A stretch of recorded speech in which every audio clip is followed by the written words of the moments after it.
નમસ્કાર મિત્રો, engineers education ચેનલમાં આપ સર્વેનું હાર્દિક સ્વાગત છે. તો મિત્રો, આજે આપણે ધોરણ 5નો વિષય કેકારવનું પ્રકરણ 4 તડકો અધમણ ડાંગર જલમલ ના સ્વાધ્યાયન પોથીના પ્રશ્નોના જવાબ જોઈશું. પ્રશ્ન 1. પ્રશ્નોના જવાબ લખો. 1. તમારે કોઈને તડકો વાર્તા કહેવી હોય તો તેની શરૂઆત કેવી રીતે કરશો? તો વસંતરાયના ઘરમાં અધમણ તડકો આવ્યો અને વસંતરાય બૂમો પાડવા માંડ્યા. આવી રીતે અમે આ વાર્તાની શરૂઆત કરીશું. પ્રશ્ન 2. તડકો વાર્તામાં કયા કયા પાત્રો આવે છે? તેમાંથી તમને સૌથી વધારે કયું પાત્ર ગમ્યું? કેમ? તો વસંતરાય, તરલિકા, ઓછવલાલ, બા, ફાયર બ્રિગેડવાળા યુવાનો વગેરે. તેમાંથી મને તરલિકાનું પાત્ર ગમ્યું, કારણ કે તે બહાદુર છે તેથી. પ્રશ્ન 3. ડાંગરના ખેતરમાં તડકો કવિતામાં તડકો ક્યાં ક્યાં પડે છે? કેવી રીતે? તો ડાંગરના ખેતરમાં ડાંગર થઈને, શેઢા ઉપર ફૂલ થઈને, થોરની ટોચ પર આભ બનીને, આંબાના પાન પર પંખીના ટહુકા બનીને તડકો પડે છે. પ્રશ્ન 4 જોઈશું. તડકો વાર્તાના પાત્રો કવિતાવાળા ડાંગરના ખેતરમાં પહોંચી જાય તો ત્યાં ચારે બાજુ જોઈને એ બધા શું કહે, શું કરે? લખો. તો બધા કહે, અહીં તો મણમણનો તડકો છે. બધા તડકાથી બચવા આમ તેમ ભાગે ને ઝાડ નીચે જતા રહે. પ્રશ્ન 5. બાવળમાંથી આવતા સૂરજના કિરણો માટે કવિએ આવી પંક્તિ બનાવી છે.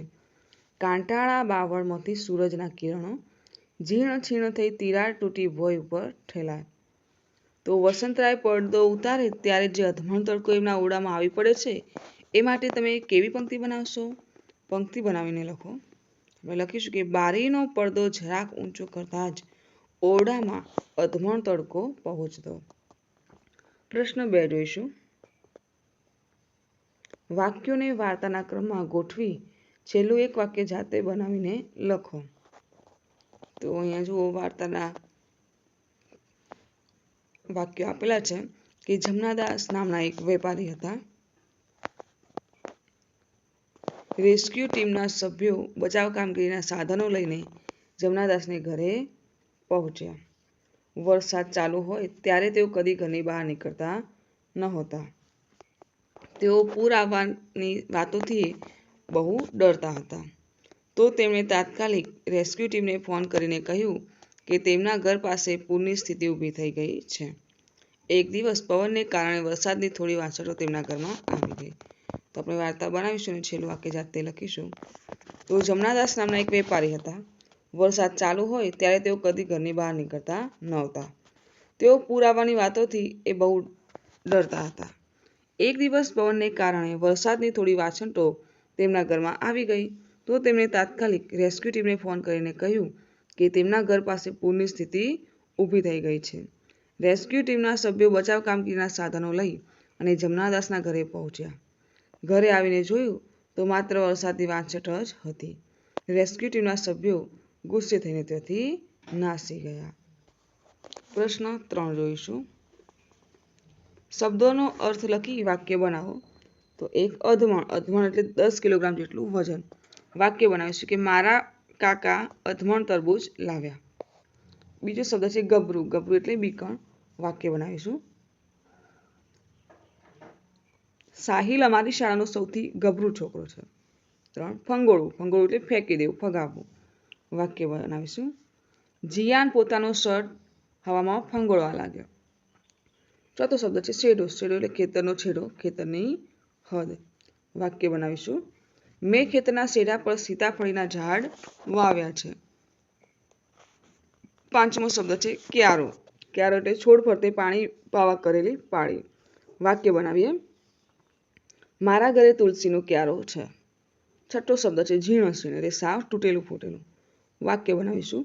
જુમો ભીસથી ઝીણોછીણ ઝૂંપડામાં રહેતો હતો. આગળ જોઈશું. પ્રશ્ન 4.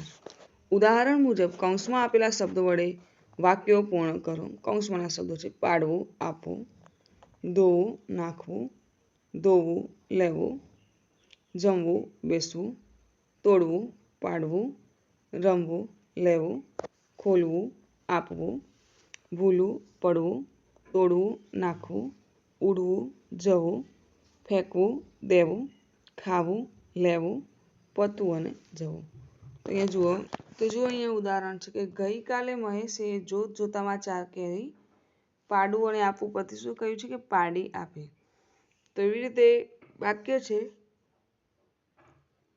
રાજલે રમકડાની મોટર આવશે રમવા લીધી. બીજું વાક્ય નવી પેન્સિલ મળતા જ એને જૂની બટકણી પેન્સિલ ખાલી જગ્યા તો તોડી નાખી. 3 ધાબળધીંગીએ પહેલવાનને મારીને ખાલી જગ્યા તો ધોઈ અને નાખવું તો એ થશે ધોઈ નાખ્યો. 4 આ ગોઠ મારાથી ખુલતી નથી, તું ખોલી અને આપવું તેમાં થશે ખોલી આપને. 5 ફોરમના કાકા તો એવા જ છે, વાત વાતમાં બધાને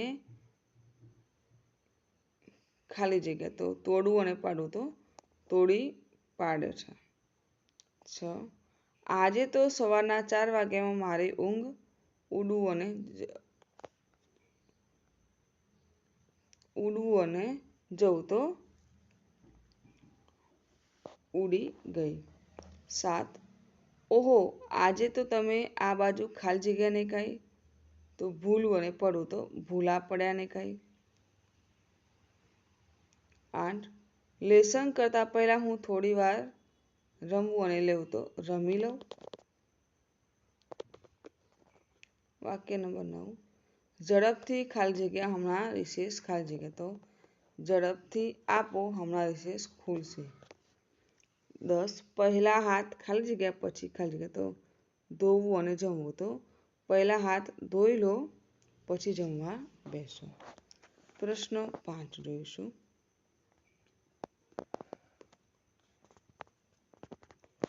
સંવાદ વાંચી પ્રશ્નના જવાબ તમારી નોટબુકમાં લખો.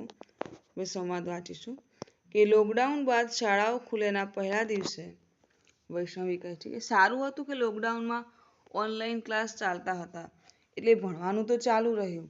ભગવાનનો આભાર માનીએ. અરે ભગવાનનો નહીં, મોબાઈલનો આભાર માનીએ કે આપણે સૌ ભણી તો શક્યા. દીક્ષિતે કહ્યું મોબાઈલથી ભણવામાં તો ફાયદો થયો જ છે, પરંતુ એનાથી આપણને ઘણું નુકસાન પણ થયું. વૈષ્ણવીએ કહ્યું લે એમાં નુકસાન શું? દીક્ષિતે કહ્યું આપણને ઓનલાઈન ક્લાસમાં મોબાઈલ વડે ભણવા મળ્યું એ ફાયદો તો ખરો, પરંતુ સતત મોબાઈલનો ઉપયોગ કરવાથી આપણી આંખોને જે નુકસાન થયું તેનું શું? સલોનીએ કહ્યું પણ મોબાઈલ ન હોત તો લોકડાઉનમાં આપણું ભણવાનું છૂટી જાત. દીક્ષિતે કહ્યું યસ, પણ ફોનમાં સતત વ્યસ્ત રહેવાને કારણે આપણે એક છત નીચે રહેતા પરિવારજનોને સમય આપવાનું ઓછું થઈ ગયું છે તેનું શું? વૈષ્ણવીએ કહ્યું હા હો, મારા મમ્મી પપ્પા પહેલાં મારી સાથે જેટલો સમય વિતાવતા હતા તેટલો સમય હવે નથી વિતાવતા.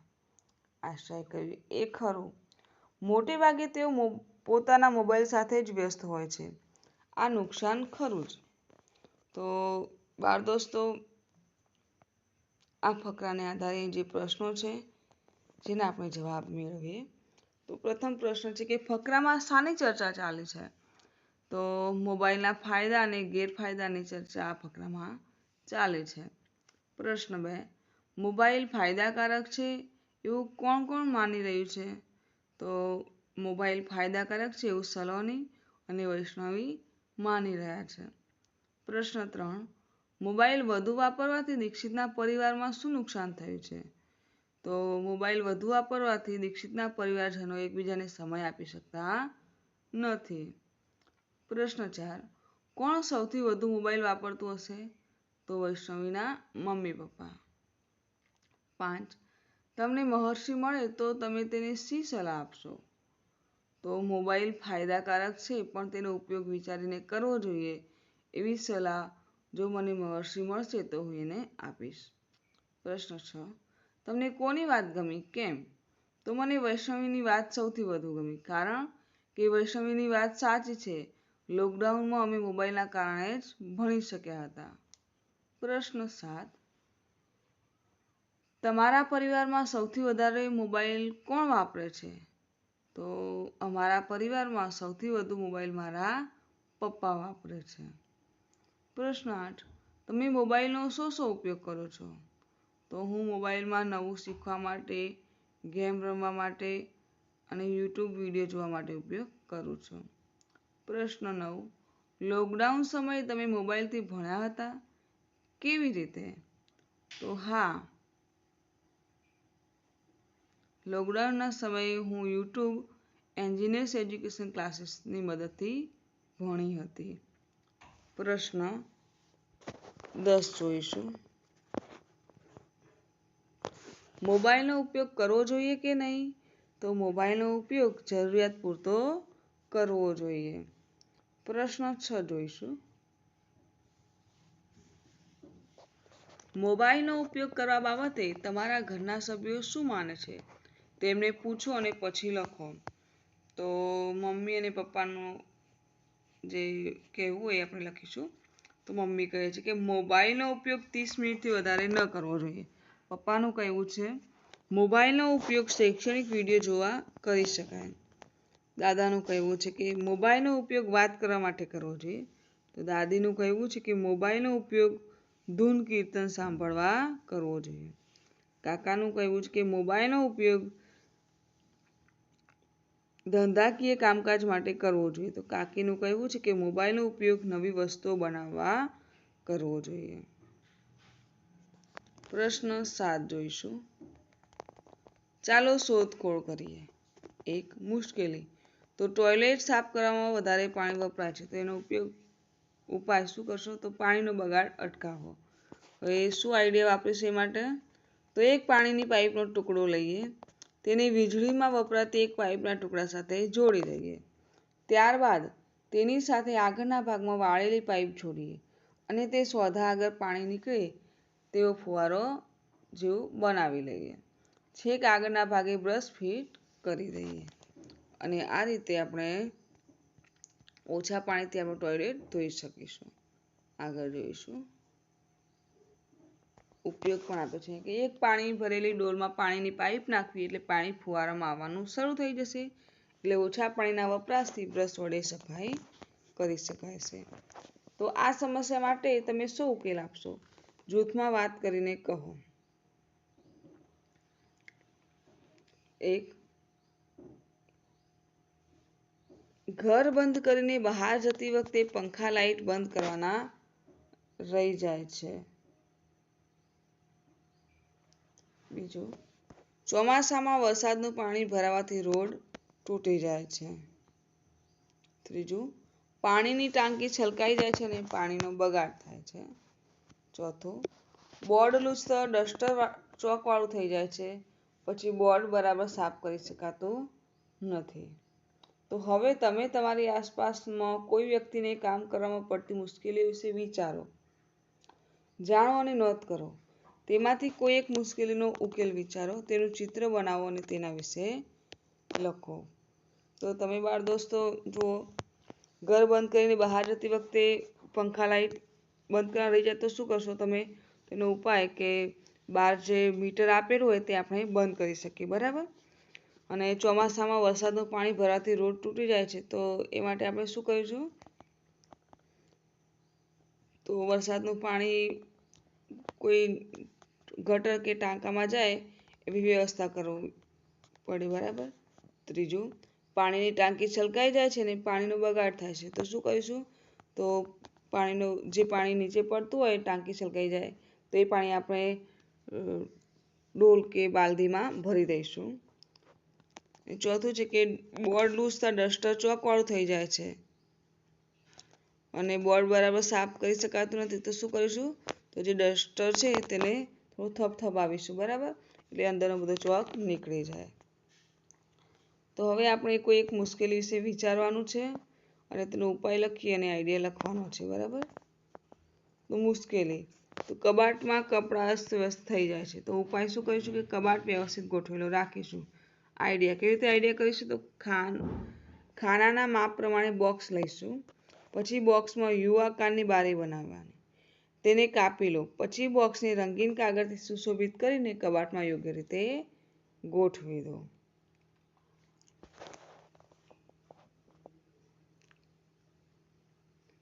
ઉપયોગ તો કબાટના માપ પ્રમાણે ખાના કરેલા હોવાથી એક મિનિટ અહીંયા જગ્યા આપેલી છે.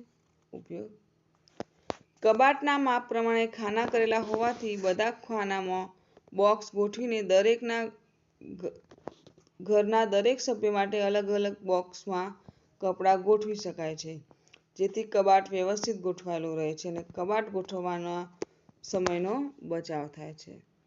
તો મિત્રો, જો આપને મારો આ વિડીયો ગમ્યો હોય તો વિડીયોને લાઈક કરો, શેર કરો અને મારી ચેનલ એન્જિનિયર્સ એજ્યુકેશનમાં જો આપ નવા હો અને હજુ સુધી મારી ચેનલને સબસ્ક્રાઈબ ના કરી હો તો મારી ચેનલને સબસ્ક્રાઈબ કરો અને જોતા રહો એન્જિનિયર્સ એજ્યુકેશન ચેનલના નવા વિડીયો.